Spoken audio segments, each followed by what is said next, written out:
Desa kan. Halo semuanya, selamat malam, selamat pagi, dan selamat siang dimanapun kalian berada. Jadi pada kesempatan yang baik hari ini, kita selaku kelompok 4 akan mempresentasikan makalah yang telah kami buat.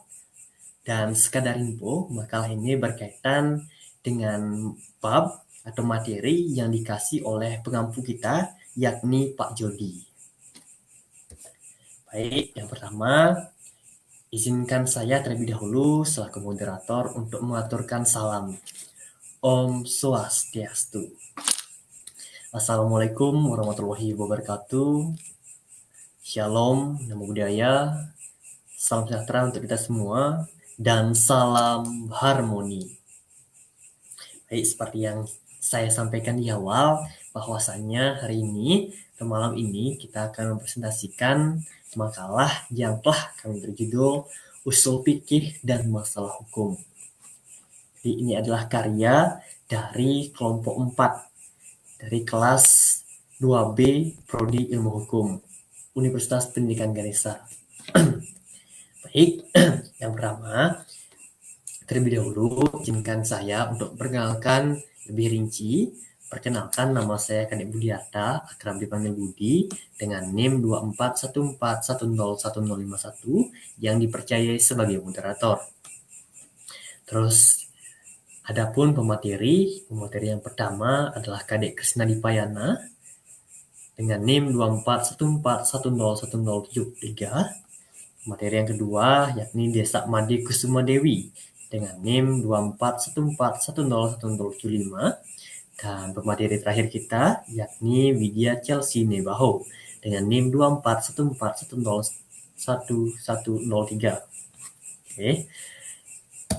Biar tidak terlalu lama, marilah kita beranjak ke pembahasan yang pertama, yakni ruang lingkup bahasan usul fikih. Untuk pemateri, disilakan.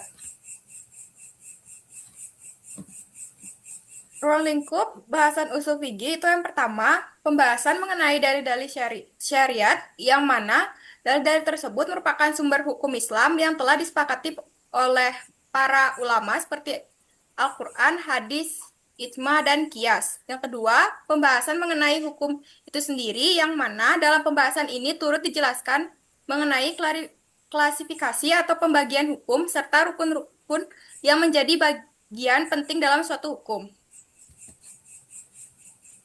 Yang ketiga, pembahasan mengenai kaidah yang dalam konteks usul fikih mencakup kaidah-kaidah yang digunakan sebagai sarana atau alat bantu dalam melakukan proses penggalian hukum dari dalil-dalil yang telah ada. Yang keempat, pembahasan mengenai ijtihad yang menjadi bagian penting dalam usul fikih karena berkaitan dengan kemampuan seorang mujtahid dalam menggali hukum dari sumber-sumber syariat. Baik, itu adalah pembahasan mengenai ruang lingkup bahasan usul fikih. Untuk selanjutnya, yakni pembagian hukum fikih. Kepada pemateri, disilakan. Sekarang saya akan menjelaskan tentang pembagian hukum fikih yang dimana berdasarkan ruang lingkupnya, yaitu fikih ibadah, yaitu bagian hukum fikih yang mengatur mengenai tata cara hubungan manusia dengan Allah Subhanahu wa Ta'ala. Yang kedua ada fikih muamalah, yaitu bagian hukum fikih yang mengatur hubungan antar manusia dalam aspek sosial, ekonomi, dan interaksi sehari-hari. Yang ketiga ada fikih munakahat, yaitu bagian hukum fikih yang membahas secara khusus mengenai pernikahan dan segala hal yang berkaitan dengannya. Yang keempat ada fikih jinayah, yaitu bagian hukum fikih yang mengatur tentang hukum pidana dalam Islam, termasuk pemberian sanksi atas pelanggaran hukum. Yang kelima ada fikih siyasah, yaitu bagian hukum fikih yang mengatur tata kelola pemerintahan, politik, kepemimpinan, dan hubungan kenegaraan dalam perspektif Islam. Dan yang terakhir ada fikih waris, yaitu bagian hukum fikih yang secara khusus mengatur tata cara pembagian harta warisan sesuai ketentuan yang telah ditetapkan dalam Al-Quran dan hadis.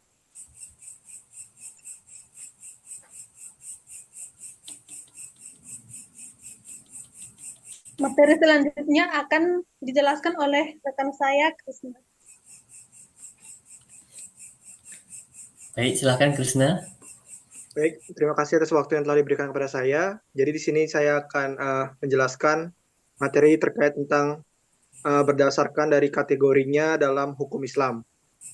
Jadi yang pertama yaitu wajib atau fardu, yaitu segala sesuatu yang diperintahkan untuk dilakukan oleh syariat Islam, yang apabila dikerjakan akan mendapatkan pahala, sedangkan jika ditinggalkan akan mendapatkan dosa. Selanjutnya yaitu ada mubah. Mubah adalah segala perbuatan yang diperbolehkan oleh syariat yang apabila dilakukan ataupun tidak dilakukan tidak membawa dampak pahala maupun dosa. Selanjutnya yaitu ada makruh. Makruh merupakan perbuatan yang sebaiknya dihindari karena kurang disukai dalam syariat. Namun, jika tetap dilakukan, tidak sampai menimbulkan dosa. Selanjutnya yaitu ada sunnah atau mandub, yaitu amalan yang dianjurkan dalam Islam untuk dilakukan. Orang yang melakukannya akan memperoleh pahala, tetapi jika ditinggalkan tidak akan berdosa. Dan yang terakhir yaitu haram. Haram merupakan segala hal yang dilarang secara tegas dalam ajaran Islam, yang apabila dilakukan akan mendapatkan dosa. Selanjutnya, baik, sini saya akan melanjutkan yaitu tentang pembuat hukum, objek hukum, dan subjek hukum. Yang pertama yaitu hakim atau pembuat hukum. Dalam konteks usul fikih, istilah hakim tidak merujuk pada profesi hakim sebagaimana yang biasa dikenal dalam sistem peradilan modern, yaitu penjabat pengadilan yang bertugas memutuskan perkara hukum.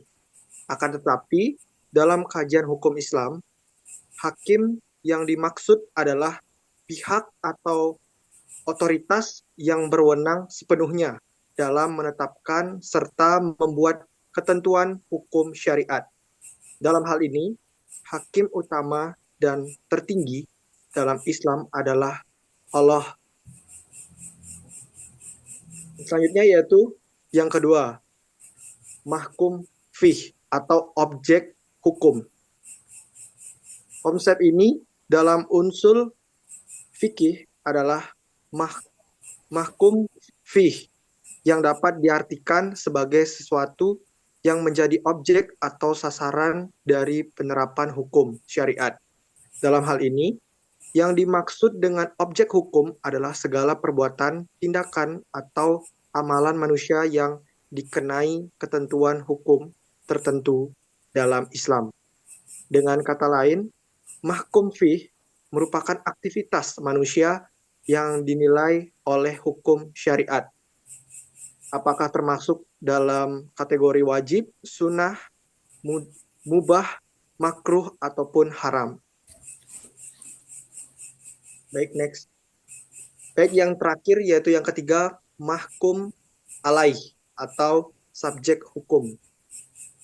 Konsep ketiga dalam usul fikih adalah mahkum alaih, yang berarti subjek hukum atau pihak yang dibebani kewajiban untuk melaksanakan ketentuan hukum syariat.